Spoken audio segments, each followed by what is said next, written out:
Amigos, muy buenas tardes, bienvenidos a su programa Salud TV. Estamos nuevamente aquí dispuestos para ustedes con temas interesantes. Este día vamos a hablar de una situación muy peculiar que a lo mejor usted que está en casa le ha sucedido o conoce a alguien que le tiene miedo a las cirugías. Y usted sabe realmente por qué le tiene miedo, qué situación es la que lo ha puesto en esa condición de temer y qué pasará si usted no se opera además. Bueno, veamos la información que producción nos tiene previo y al regresar les cuento quiénes me acompañan aquí en el set hoy.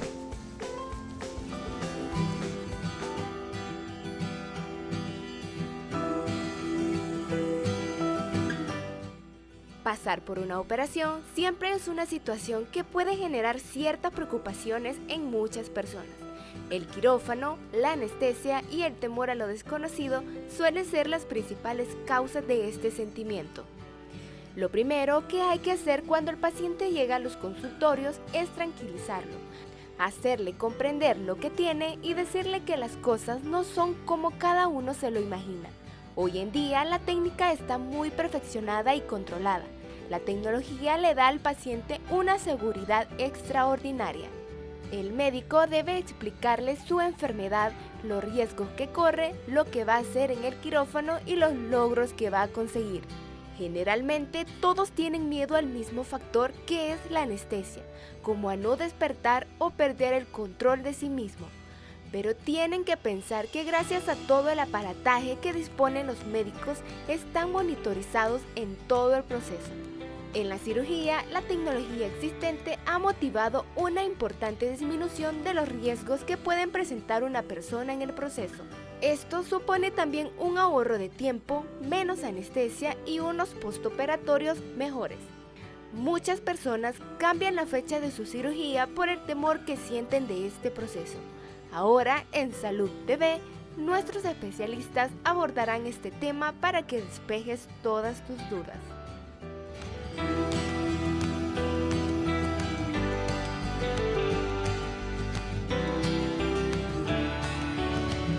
Bueno, y nos acompañan en esta ocasión especialista en anestesiología, el doctor Álvaro Magaña Palma. ¿Cómo está, doctor? Bienvenido. Muchas gracias por la invitación.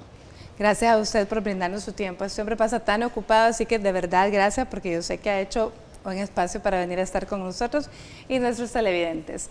Bueno, y ya conocida por todos y muy querida, nuestra licenciada en psicología, Valeria Alfaro. ¿Cómo estamos, Valeria? Buenas tardes, pues contenta de estar aquí compartiendo con ustedes. Muchísimas gracias. Bueno, este es un tema realmente un tanto difícil porque cuando a uno le dicen hay que operarse, realmente tenemos dos escenarios. Hay que operarse electivamente, es decir, programarse para la cirugía, y la otra es, hay que operarse de emergencia, ¿cierto, doctor Magaña? Pues sí, hay de electivas, hay operaciones de urgencia y hay operaciones de emergencia. Y cada una debe de ser planificada de tal manera de que ofrezca seguridad, confort al paciente. Y es necesario siempre estar a la par del paciente, examinarlo para uno predecir y seleccionar la técnica apropiada para dormir al paciente. Hay que tener en cuenta que la anestesia está unida a la cirugía. No puede haber anestesia sin cirugía, ni tampoco cirugía sin anestesia. Entonces ambos van a la par. Progresa la cirugía, progresa la anestesia. Progresa la anestesia, progresa la cirugía. Son dos cosas a la par. Muy bien, ahora que nos hizo el favor de mencionar los tres tipos de cirugía o los tres tipos de escenario, que sería la cirugía electiva, la cirugía de urgencia y la cirugía de emergencia, ¿podríamos diferenciarlas un poco para que la gente que está en casa entienda cuál es la diferencia entre urgencia y emergencia, doctor? La urgencia es cuando se debe de operar y casi inmediatamente, no da mucho tiempo a la espera. La emergencia pudiéramos esperar hasta 12 o incluso 24 horas para la cirugía. Y la electiva, que es una cirugía programada de semanas o meses. La urgencia quizá es más difícil para nosotros porque vamos prácticamente en el camino examinando y preguntándole a nuestros enfermos todas estas cosas para adaptar la anestesia al momento operatorio.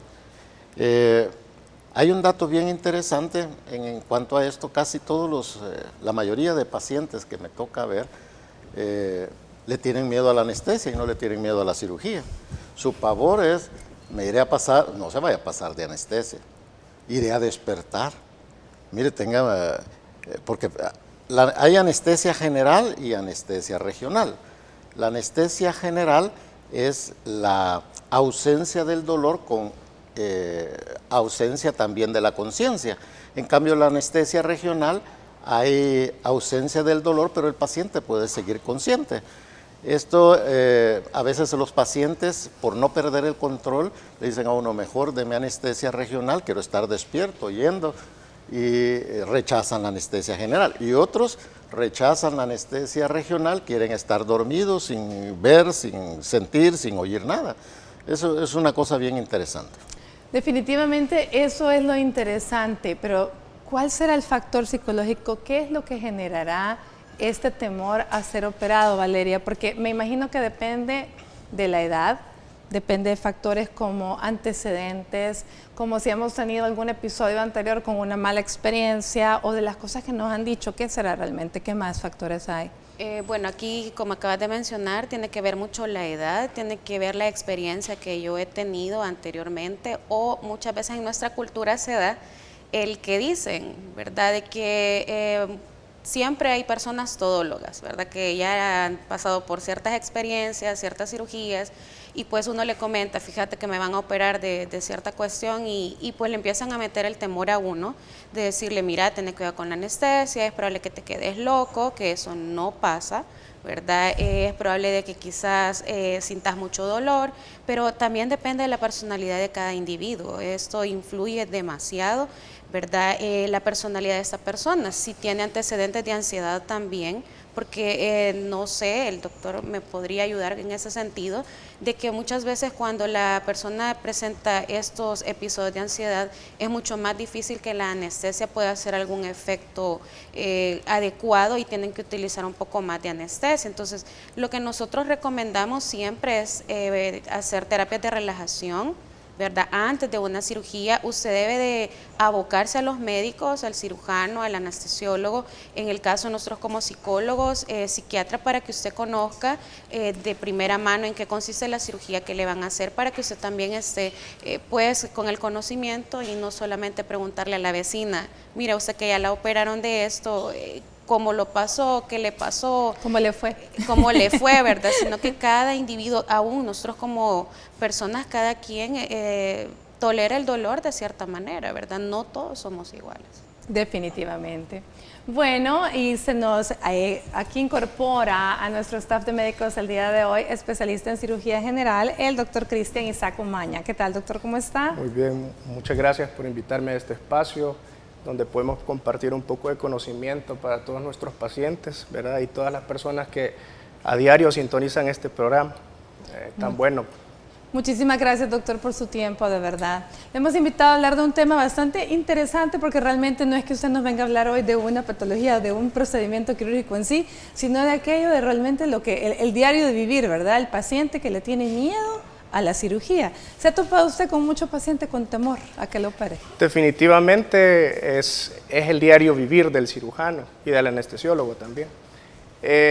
Básicamente esto se genera un periodo de ansiedad que pasa el paciente previo a una cirugía, y no se da sino por el temor que tienen o las dudas que tienen acerca de un procedimiento, y eso es lo más común. Eso es como las tinieblas, digamos. El paciente realmente no conoce de lo que se le va a hacer, aunque actualmente, y la medicina ha venido avanzando tanto, que tenemos ya disponibilidad técnicas, tanto anestésicas como técnicas quirúrgicas, que facilitan y disminuyen las complicaciones. Sin embargo, el paciente sigue teniendo ese periodo de ansiedad y esas dudas que nosotros debemos de resolver en las consultas o cuando tengamos el paciente ingresado.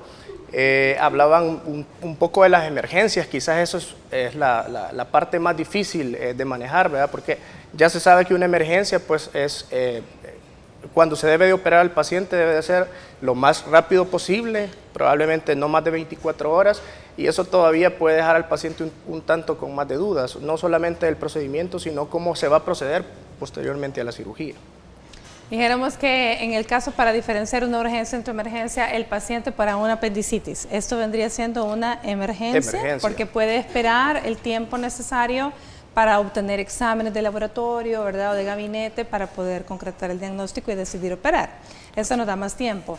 Ahora, en el caso de un accidente de tránsito en que la persona llegue realmente sangrando, esto es una cirugía de urgencia, en la cual muchas veces el paciente llega pues inconsciente, y ahí el temor va a ser más que todo de los familiares, si acaso hay un familiar presente en ese momento. Bueno, yo estoy de acuerdo con ustedes en cuanto a que el problema aquí es el desconocimiento. Y por lo tanto, pienso que aquí es clave el anestesiólogo, ¿cierto, doctor Magaña? En todas las edades. En todas las edades.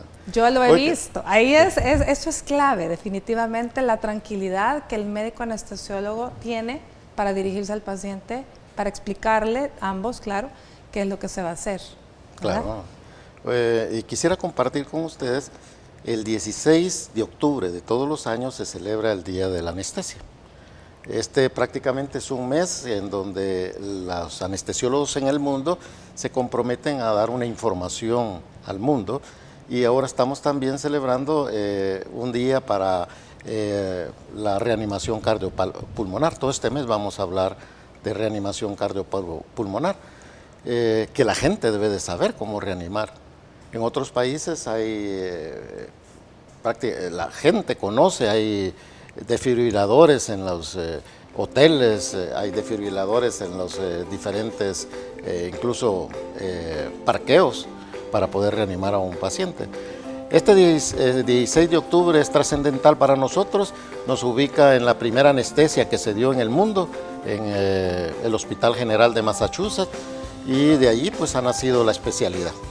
Exacto, y les decía que ¿por qué el anestesiólogo? Porque es el que queda libre para hablarle al paciente mientras el cirujano está haciendo su trabajo y está enfocado y concentrado en que todo salga lo mejor que se pueda. Y el anestesiólogo puede realmente ir tranquilizando al paciente si éste está despierto.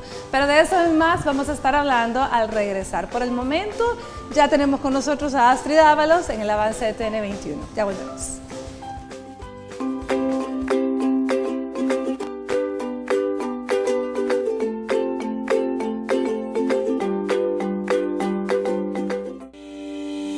Recuerde que puede comunicarse con nosotros, hacer sus preguntas y enviar sus comentarios a través de nuestras redes sociales. Búsquenos en Facebook como Salud TV y síganos en Twitter como @SaludTVGMB. Estás viendo Salud TV.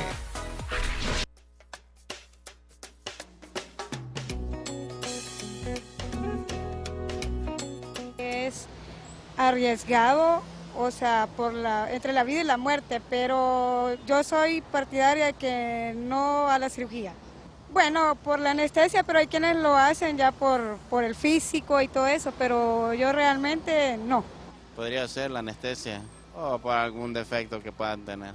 Primero porque es algo desconocido, ¿verdad? Y no sabemos, hay riesgos, beneficios y riesgos, tanto riesgo como beneficio, entonces es la naturaleza de uno, y aunque a uno lo orienten y le expliquen todo, uno siempre lleva el temor, ¿verdad? En esta vida todo corremos riesgo, el riesgo, usted puede quedarse ahí en el proceso, la anestesia, eso es normal, uno ya tiene que estar preparado para todo.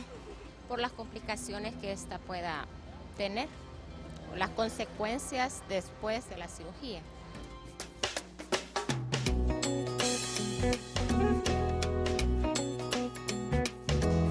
Muy agradecida con las personas que responden al sondeo. Definitivamente es preocupante, fíjense bien, ese concepto de que vas a estar entre la vida y la muerte. Realmente creo yo que eso es básico para que uno ya empiece a pensar por qué la gente tiene miedo, ¿cierto, Valeria? Así es, y eso es lo que les comentaba en un inicio, que sí, a veces ese es el temor y lo que genera ansiedad en las personas que se van a enfrentar a una cirugía o en este caso a la anestesia, porque dicen, es que vas a estar entre la vida y la muerte, te irás a despertar o no. Y estábamos haciendo acá el comentario de que si la persona despertó, pues es bueno el anestesiólogo y pues no murió y se hizo una excelente cirugía, pero realmente debemos de abocarnos al especialista, debemos abocarnos y pues conocer todo el procedimiento para evitar ese conflicto de cómo me siento, pues que si voy a despertar o no, y dejar de utilizar estos términos entre la vida y la muerte, y que vi un canal, ¿verdad? Y al final de la luz, pues fue cuando se despertó y no es porque estaba ya casi por despedirse de este mundo. ¿Saben lo que pasa también? Que es bien importante mencionar, y no me dejarán mentir los colegas, que realmente nosotros estamos obligados aquí y en todo el mundo en las cirugías selectivas a explicar también todas las complicaciones posibles. Por lo tanto, eso no deja de generar ansiedad, pero no es porque pueda suceder, realmente los porcentajes muchas veces son mínimos, pero son cosas que estamos obligados a decir, porque de lo contrario estaríamos engañando al paciente si le decimos, no se preocupe, si es sencillo todo va a salir bien, ¿cierto, doctor? De hecho existe, y nosotros los cirujanos conocemos un método que se llama consentimiento informado. ¿Un documento? Que es un documento básicamente legal que nosotros ocupamos, donde nosotros explicamos paso a paso el procedimiento que se va a realizar. Dentro de eso también los procedimientos anestésicos, y ahí se incluye también el anestesiólogo que explica al paciente cuáles son los efectos de la anestesia, qué tipo de anestesia se va a utilizar. En realidad, lo que quisiera aclarar es que nosotros como médicos, como cirujanos, debemos de generar un ambiente de confianza en el paciente. Eso es clave para que el paciente pueda disminuir un poco sus periodos de ansiedad antes de la cirugía. De hecho, el anestesiólogo ocupa previo a la cirugía ciertos medicamentos que son ansiolíticos que ayudan también a la inducción de la misma en el evento quirúrgico. Entonces, en ese momento que nosotros tenemos tan importante con el paciente, debemos de dejar en claro qué tipo de cirugía vamos a ocupar, qué tipo de anestesia se va a ocupar, cuáles son las principales complicaciones a las que se puede enfrentar, porque no es desconocimiento de nadie, pero no hay un solo procedimiento que esté exento de complicaciones.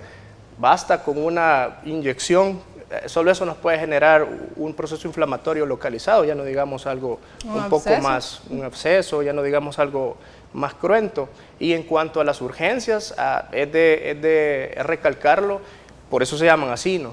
Ya el paciente lleva comprometida la vida en un gran porcentaje, entonces en eso también tenemos que tener particularmente cuidado cuando explicamos a los familiares, porque normalmente un paciente con una urgencia a veces llega inconsciente, o si no llega inconsciente está hemodinámicamente inestable, la presión está baja, entonces es bien difícil que el paciente pueda tener conciencia de lo que está pasando en el momento y lo que pueda suceder en sala de operaciones. Entonces es también un poquito importante recalcarle a nuestros televidentes que en una urgencia pues es muchísimo más difícil. Ahora, cuando tengan la oportunidad en la consulta previa a la cirugía, deben de sacar todas sus dudas, porque eso es lo que va a generar el ambiente para que podamos tener un mejor procedimiento operatorio, tanto de el tipo de cirugía que se va a ocupar, porque eso es bien básico actualmente, más ahora que las técnicas quirúrgicas han avanzado, la laparoscopía está en auge. Bueno, nosotros básicamente aquí en el país ya hasta en lo institucional ya casi no se están haciendo las cirugías abiertas, hay bastante personal ya preparado en laparoscopía y eso disminuye en mucho las complicaciones que se veían bastante en la cirugía abierta. Las complicaciones, disminuye el tiempo de recuperación, disminuye definitivamente el tiempo en que la gente se incorpore nuevamente a sus actividades cotidianas normales. Ahora bien, insistimos siempre en que el anestesiólogo es clave, porque tal y como lo decía el doctor Umaña, hay una preparación preoperatoria en la cual muchas veces comienzan con ciertos medicamentos para inducir la anestesia y tranquilizar al paciente desde antes de que llegue el quirófano, ¿sí, doctor? Sí, yo creo que básicamente es el soporte emocional que le damos al paciente, ¿verdad? Es necesario y es un derecho del paciente que llegue el anestesiólogo previo a la cirugía. El anestesiólogo tiene que examinar a su paciente, revisar el expediente clínico, adaptar la anestesia a lo que va a hacer. Esto es mucho más importante que cualquier tipo de sedación. Con solo el soporte emocional he visto que los pacientes se calman, entran mejor a la cirugía. Y las laparoscopías, obviamente que es un procedimiento que da mayor posibilidad de que se vaya el paciente. Nosotros tuvimos que adaptar las técnicas anestesias para la laparoscopía. Hoy estamos usando capnografía, que no se usaba antes, que es la medición de dióxido de carbono que expele el paciente, porque en la laparoscopía introducen mucho dióxido de carbono. Sin eso no pudo haber avanzado la laparoscopía. Entonces son cosas que se van adaptando en el mundo. Cada vez que progresa o quieren hacer más en cirugía, debe de progresar la anestesia. Y hay una idea errónea de que el anestesiólogo solo está en el momento operatorio.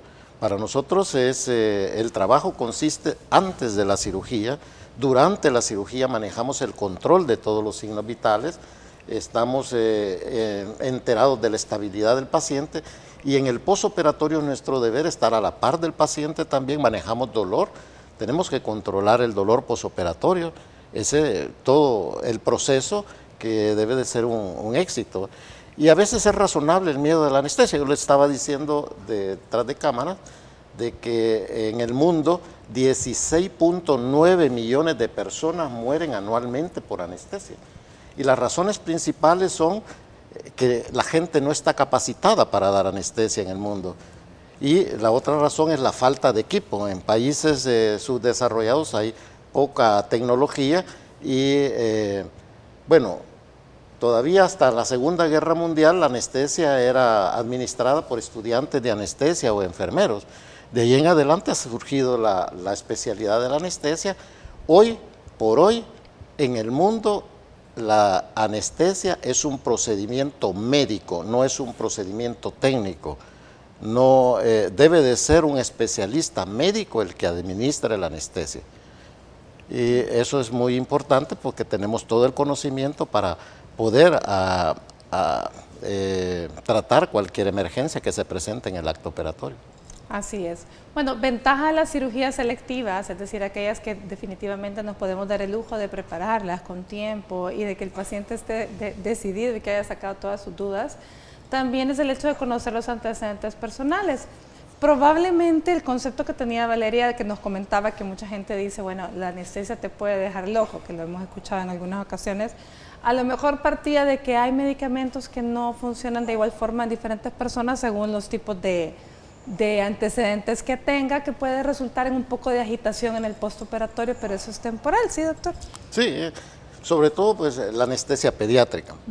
Es el paciente pediátrico, esa unión que hay con los padres, ¿no? Provoca mucha ansiedad en los niños. Ya se pueden imaginar dormir un niño, eso significa un tratamiento preoperatorio. Lo que hacemos normalmente es dormir al niño junto con la madre. Hay salas de preanestesia en donde está la madre presente y cuando despierta el niño está ahí. Todo se hace con el fin de disminuir la ansiedad en los niños. En los adultos, como decíamos, hay diferentes personalidades. Hay gente que ya de por sí es ansiosa y este tipo de personas no solamente necesitan el soporte emocional, sino que a veces necesitamos algún sedante, algún tranquilizante previo a la anestesia. La anestesia es un momento de inconsciencia en donde el paciente, si se duerme ansioso, despierta ansioso. Es un tiempo que se pierde en el tiempo. Si él se duerme tranquilo, despierta tranquilo. Entonces lo mejor es que duerma tranquilo. Y para eso, si no es bueno el soporte emocional, pues ahí van también los tranquilizantes. También ahí se puede ayudar la gente que puede tener el chance de antes de prepararse mentalmente las técnicas que mencionaba Valeria. Sí, ¿no? las técnicas de relajación. Y acaba de mencionar el doctor algo muy interesante con respecto a los niños. Ellos regularmente son los más relajados. Quienes son los que se preocupan son los padres en qué va a pasar después o durante la operación. Pero sí, realmente es importante que usted mantenga la calma, visitar a su psicólogo, en este caso, pues si está en el hospital, buscar la ayuda para las técnicas de respiración, porque eso es muy importante, saber respirar, esas técnicas de relajación para que usted llegue a la operación, a la cirugía totalmente tranquilo. También tal vez enfocarse en un momento, en un recuerdo bonito, o pensar que está en la playa en el momento que se está quedando dormido. Todas esas cosas pueden funcionar, ¿verdad? Sí. Cuenta regresiva. Cuentas regresivas. En fin. Bueno, vamos a ver la siguiente nota que nos habla un poquito de las curiosidades de la cirugía en la antigüedad. Nos vamos a pausa y volvemos con más Salud TV.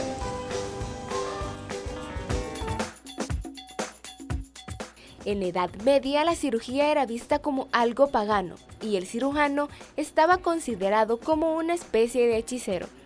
En el siglo XIX, quienes tenían dinero eran tratados y operados en sus casas. Así que los pacientes que tenían la mala fortuna de acabar en la sala de operaciones de un hospital corrían el riesgo de perder la vida. Hace 200 años, las salas de operaciones estaban situadas en el ático de una iglesia y tenían un acceso directo solo en las mujeres. Y para ingresar a este antiguo quirófano, se bajaba por una estrechísima escalera de caracol de 32 peldaños. Una cirugía de principio a fin duraba unos 10 a 15 minutos. El proceso de una amputación podría tomar de 2 a 3 minutos y por este motivo morían 2 de cada 3 pacientes que pasaban por esta primitiva sala de operaciones en los años 1800. En 1822, la cirugía la realizaban sin anestesia. Los pacientes pasaban un dolor inimaginable durante las operaciones, pero a las personas más adinerados que eran tratados en su casa se les daba alcohol para aliviar el dolor, pero a los que tenían pocos recursos solo se les ofrecía como alivio su bastón revestido en cuero para morder durante la cirugía.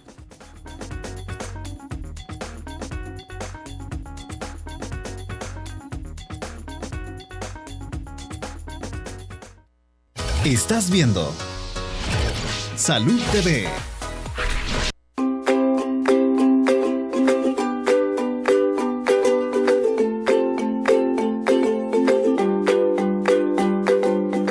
Bueno, buen provecho a usted que está almorzando. Gracias por permitirnos estar aquí acompañándole. Este día estamos hablando de cómo vencer el temor a las cirugías.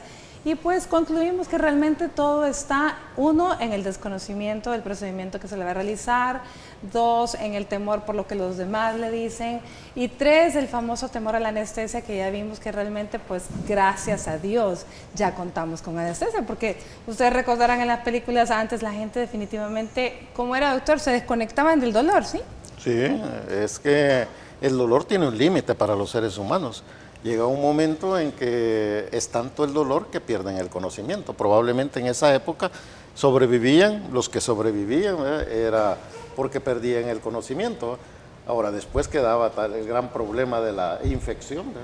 Estábamos platicando de que los cirujanos eran los más notables, eran los que estaban más manchados de sangre.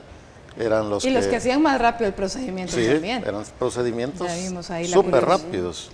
Tenían que ser rápidos, imagínense, pero la cantidad de pérdida de sangre, porque no había ningún cero control ahí, los tejidos y todo, ¿verdad? Sí, definitivamente la medicina avanzaba a pasos agigantados.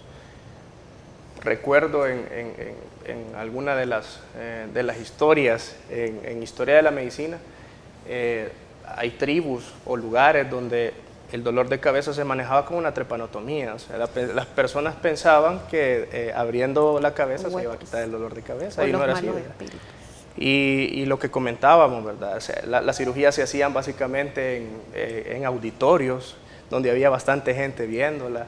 Algunos eran estudiantes de medicina. Hoy, lógicamente, eso ha cambiado. Hoy tenemos conceptos ya definidos de asepsia, antisepsia. Eso nos va a evitar infecciones. Tenemos antibióticos Tenemos antibióticos, y siempre haciendo y recalcando que los antibióticos no se deben de comprar en la tienda, siempre deben de ir prescritos por un médico, aunque también es otra de las técnicas que echamos, de las cuales echamos mano para poder obtener un procedimiento más seguro. Quisiera recalcar en los antecedentes, porque hay, bueno, más que todo en las consultas privadas, hay gente que llega casi con un historial desconocido. A veces son pacientes ya de edad avanzada y casi que nunca han tenido una consulta médica. Entonces es bien importante conocer los antecedentes del paciente. Eso nos va a generar una tasa de éxito aún mayor, porque no sabemos si el paciente, y también aquí entra parte el cirujano o la persona que va a hacer un examen físico completo. Examinar la presión arterial, si tenemos a la mano para medir glucosa. Es decir, el paciente debe tener la confianza total de que la evaluación que se hizo previamente es tan completa como para definir que no vamos a tener complicaciones en el transoperatorio, que se dan, ¿verdad? Las complicaciones transquirúrgicas son frecuentes. Muchas tienen que ver con el estado hemodinámico, es decir, con la presión arterial, con la frecuencia cardíaca, y es por eso que, así como el doctor Magaña lo mencionaba, es importante que nos echemos o estemos de la mano con el anestesiólogo o alguien que nos dé confianza también a nosotros como cirujanos, y eso al final va a repercutir en un procedimiento operatorio más seguro, y el paciente lógicamente va a quedar sin secuelas de la cirugía, básicamente. Definitivamente el anestesiólogo viene siendo la mano derecha en el caso, porque es quien nos está echando la mano con el paciente, con todas las probables complicaciones a nivel de hemodinámicamente, ¿verdad? En lo que nosotros estamos pues operando. Hay un escenario que no hemos tocado, y es el de la paciente obstétrica, es decir, la paciente que está embarazada en trabajo de parto y que a lo mejor de pronto ya no pudo tener su niño vía vaginal, y lo vamos a tener que sacar por cesárea, y ahí viene otro grado de ansiedad, ¿sí, Valeria? Sí, lo primero es la preocupación de cómo va a estar mi bebé, la preocupación de que yo dejaría o dejo de ser mujer porque no lo pude tener vía vaginal, sino que me van a tener que hacer cesárea, pero recordemos que es por el bienestar del bebé, en primer lugar, pues que se va a hacer una cesárea, y no es antojadizo de que quiera o no quiera, pues realizarme ese tipo de cirugías. Se dan los casos en que se les programa ya la cesárea y pues dice yo no quiero, yo lo quiero tener vía vaginal, y pues es imposible, y usted pone en riesgo tanto su vida como la del bebé. Entonces, sí es de tomar en consideración que usted tenga como les decía, las terapias de relajación, que en muchos casos ya muchas madres las están tomando en cuenta, de cómo respirar, y como decía Lisa, de realmente remontarme a un lugar agradable, pues si le gusta la playa o si en algún lugar nevado, pues en el cual yo puedo sentirme tranquila y no sentirme preocupada, ¿verdad? En este sentido, pero sí hacer caso a su médico, a su cirujano, si tienen que hacerle algún tipo de cesárea.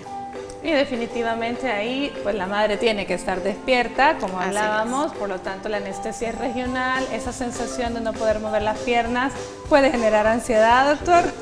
Sí, claro, y la preocupación de la madre por el bebé. Así es. Pero en todo caso, siempre un procedimiento previamente explicado adecuadamente con todas las dudas, dentro de lo que dé el tiempo de la emergencia, todo va a estar bien y vamos a tener un bebé y una mamá contenta hasta el final. Bueno, muy bien, vamos a escuchar al doctor Miguel Marinero, cirujano pediatra, quien nos habla un poco del manejo del temor quirúrgico en los pacientes pediátricos. Me queda la duda, ¿serán los niños los temerosos, serán los padres? Veamos.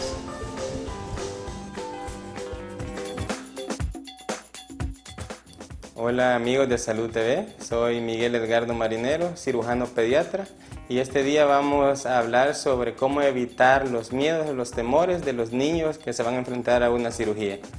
La mejor forma de preparar al niño para una cirugía, una intervención quirúrgica, es dándole la información adecuada, es decir, sacándolo de las dudas que los niños presenten. Esto depende de la edad que los niños tengan también, ya que en los niños más chiquitos el problema es el desapego con los padres, es decir, la separación que tienen con ellos. Entonces hay que prepararlos oportunamente para la hora de la cirugía. En los niños más grandes el problema ya es acerca de sus miedos, específicamente miedo al dolor, miedo a lo que sucederá después de la operación, miedo al despertarse, etc. Entonces esto hay que tratarlo de corregir en las evaluaciones previas que tengan con el cirujano de cabecera, con el anestesiólogo también juega un papel importante para poder determinar cómo se va a llevar a cabo el procedimiento. Cabe mencionar que la preparación del paciente es fundamental para poder tener una recuperación adecuada. Sin embargo, lo fundamental en estos casos es de promover la información hacia los padres, porque estos son los que van a determinar el nivel de ansiedad en los niños. Por ende, un padre preparado tiene que leer, tiene que preguntar, tiene que informarse, tener todo claro para poder transmitírselo a sus niños de una mejor manera y que estos lleguen de forma satisfactoria al quirófano, a la sala de operaciones. Soy Miguel Marinero, cirujano pediatra. Nos vemos a la próxima, amigos de Salud TV.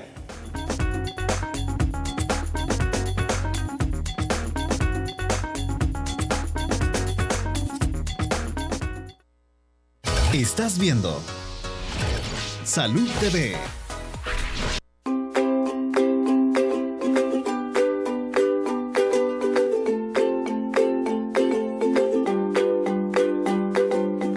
Bueno, gracias por continuar con nosotros. Nuestra sección de primeros auxilios hoy será desde lejos, desde Nueva Concepción, Chalatenango, donde está Rodolfo Castro, nuestro doctor en medicina ocupacional, quien está dando una capacitación. Veamos qué sorpresas y qué consejos nos mandan desde allá. Muchas gracias, doctora. Efectivamente, en este momento me encuentro en Chalatenango, en Nueva Concepción, en la cooperativa Casipac. Es por esta razón que no voy a poder estar presente en nuestra ya acostumbrada sección de primeros auxilios. Sin embargo, deseo invitarlos definitivamente a que podamos ver una cápsula con el ingeniero Alejandro Cristales, que nos va a hablar precisamente cómo utilizar un extintor.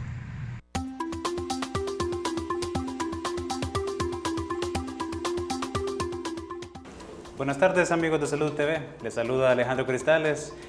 Soy ingeniero de seguridad ocupacional para SOS El Salvador. Esta tarde me gustaría mostrarles cómo se utilizan los extintores. Bueno, en primer lugar, lo que necesitamos es identificar el tipo de fuego de que se trata.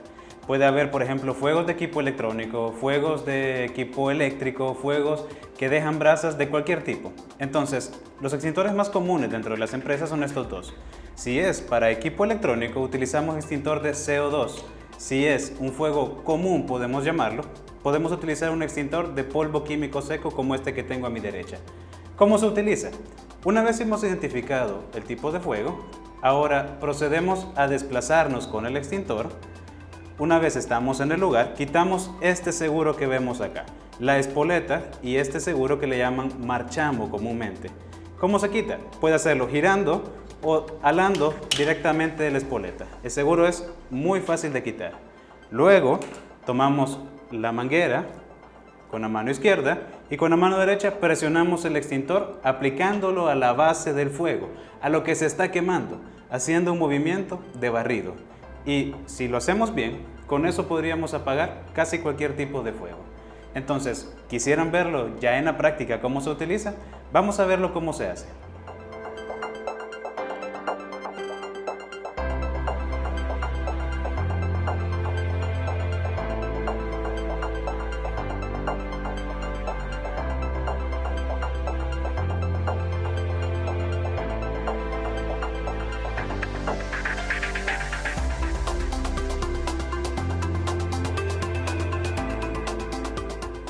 Excelente información la que nos ha brindado Alejandro Cristales con respecto a la utilización de lo que es un extintor. Ahora quisiera invitarlos a que veamos algunas consideraciones especiales que debemos de tomar en cuenta a la hora de aplicar primeros auxilios en el día a día. Veamos.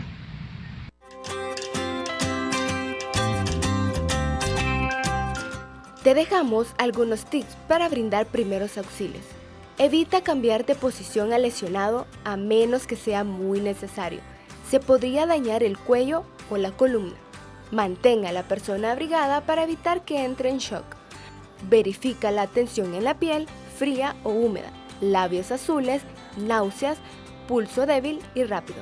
Retira cualquier sólido o líquido que le obstruya el paso del aire y coloca su lengua hacia atrás.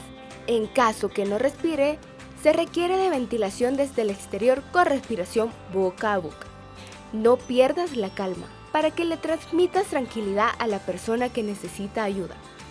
No soples una herida ni intentes lavarla si es muy profunda o se trata de una fractura expuesta. Toma en cuenta cada uno de estos detalles para cuando alguien a tu alrededor necesite primeros auxilios. Puedes ayudar sin ningún problema y hasta salvarle la vida. También, durante estas vacaciones, debes tener a la mano los números telefónicos de emergencia en el caso ocurra un incidente a tu alrededor.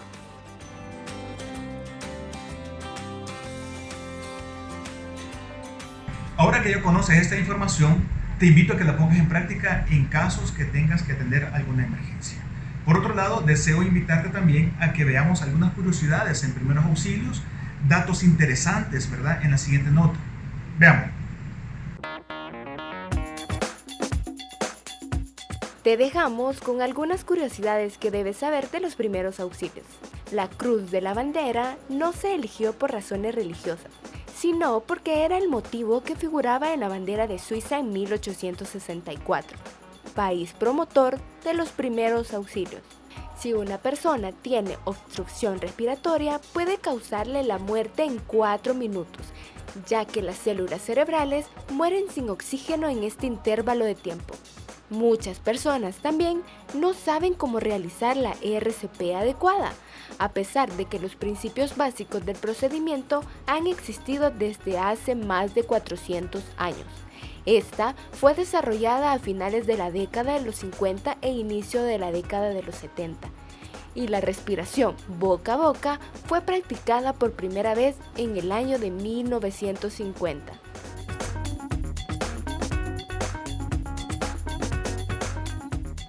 Bueno, y es así como llegamos al final de nuestra sección de primeros auxilios, sin antes recordarles que pongamos en práctica los 4 elementos importantes que el ingeniero Cristales nos enseñó para descargar un extintor. Es así como básicamente me estoy despidiendo de ustedes, ¿verdad? Dándole las gracias por estar siempre en sintonía de Salud TV en su sección de primeros auxilios, y regresamos nuestra señal al estudio desde Chalatenango, Nueva Concepción. Saludos cordiales. Muchísimas gracias, Rodolfo. Saludos. Espero que disfrutes su estadía allá en Nueva Concepción y gracias por dirigir desde allá esta bonita sección. Espero que usted que está en casa haya aprendido. Importantísimo que todos sepamos cómo utilizar un extintor. Bueno, esta fue la sección de primeros auxilios. Vámonos a una pausa y volvemos con más del programa de hoy.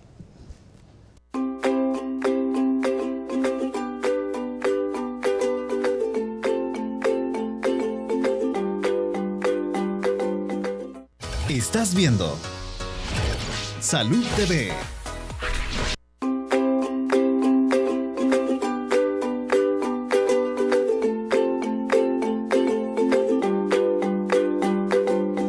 Bueno, gracias por continuar con nosotros. Así que hemos hablado de todos los tipos de cirugía aproximadamente. Ya mencionamos la paciente obstétrica, el paciente pediátrico, pero se nos ha quedado los abuelitos, el paciente adulto mayor, que además puede tener muchas más enfermedades de base. En estos casos, realmente el temor de la cirugía no es probablemente del anciano, sino más bien de los familiares. Doctor Umaña, ¿qué opina? Sí, definitivamente el paciente anciano tiene esa particularidad que probablemente, aunque he conocido casos de bastantes personas adultas que no necesariamente tienen comorbilidades o patologías asociadas a la patología que requiere un tratamiento quirúrgico. Sin embargo, creo que aquí lo más básico es el apoyo familiar. Básicamente un ancianito va a necesitar la ayuda de sus familiares para poder recuperarse de una manera más rápida, independientemente del tipo de cirugía al que se someta. Y tal vez para que acepte la cirugía, doctor, porque en muchos casos lo que pasa con el adulto es que sencillamente ya no quiere someterse a una cirugía, ¿verdad, Valeria? No, ya no quiere porque dice, bueno, ya me voy a morir. Ese es el concepto de que ya me voy a morir, ¿para qué me voy a operar? Ya no quiero seguir sufriendo, no quiero seguir teniendo estas enfermedades, entonces ¿para qué me voy a someter a esta cirugía?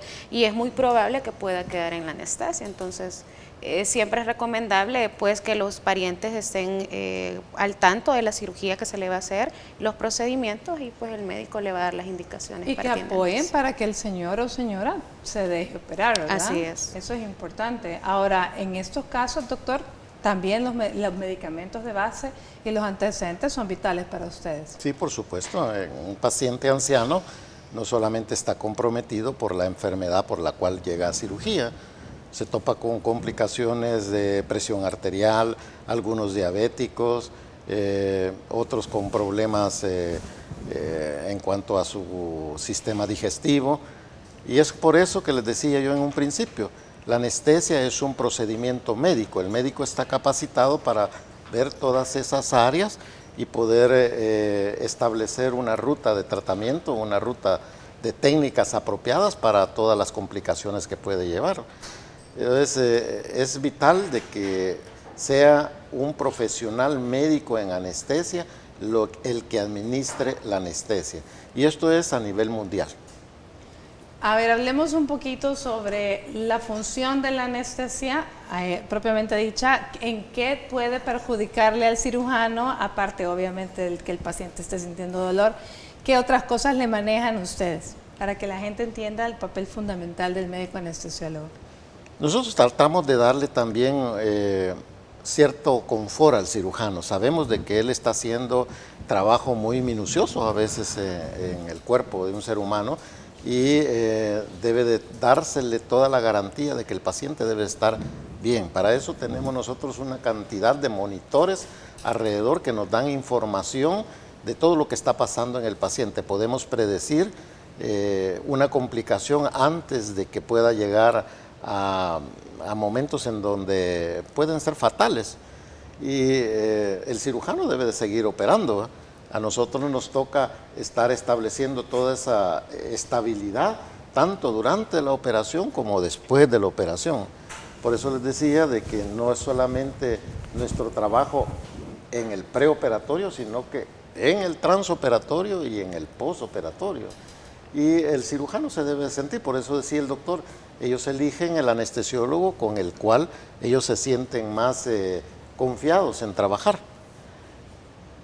Es importante desde la toma de la venoclisis y mantener esa vena permeable para que los medicamentos estén pasando, hasta el control de la distensión abdominal, que en muchas ocasiones, no me dejará mentir el doctor Umaña, los intestinos pueden ser realmente un problema para que podamos trabajar, ¿sí? Sí, definitivamente, y recalcar una cosa en cuanto al paciente anciano. Como les decíamos, ha avanzado la medicina, pero a veces el paciente ancianito es más reacio a acceder a ese tipo de técnicas nuevas. Me ha pasado casos en los cuales necesito hacer un procedimiento en vesícula, por ejemplo, y actualmente el estándar de oro es la laparoscopía, pero a los ancianitos no les gusta porque piensan de que no se les ha quitado nada. Porque como son cirugías de mínima invasión, lógicamente no es que no hagamos heridas, sin embargo las heridas van hasta de 3 milímetros. Son como quemaduras de cigarrillo. Sí, exacto, son arañoncitos de gato, son pequeñitos, entonces el paciente anciano tiende a creer de que no se le hizo nada, que es mentira. Entonces, bueno, en esos casos, como cirujanos, y debemos de estar preparados en ambas técnicas, habría que optar por la opción que el paciente decida. Y también habrán casos en los cuales el paciente anciano debe de diferirse su procedimiento quirúrgico hasta que sus comórbidos o sus patologías estén estables. En ese caso no se pueden manejar. Bueno, se nos terminó el tiempo y no me queda nada más que agradecerles a los tres por su valiosa colaboración. Gracias, doctor Umaña, por acompañarnos, doctor Umaña, Valeria, y gracias a ustedes que nos acompañaron. El día de mañana comienza primer viernes de octubre, todos los temas del viernes de octubre dedicados a la concientización del cáncer de mama. Mañana hablaremos sobre pruebas de detección de cáncer de mama. Por hoy les deseo una linda tarde de jueves, que Dios los bendiga.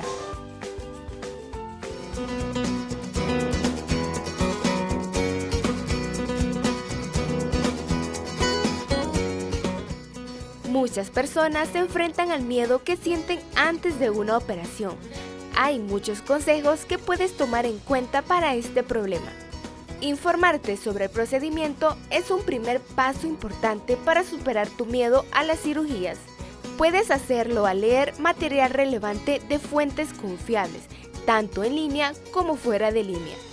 Y lo más importante, al hablar con el cirujano sobre tus procedimientos específicos.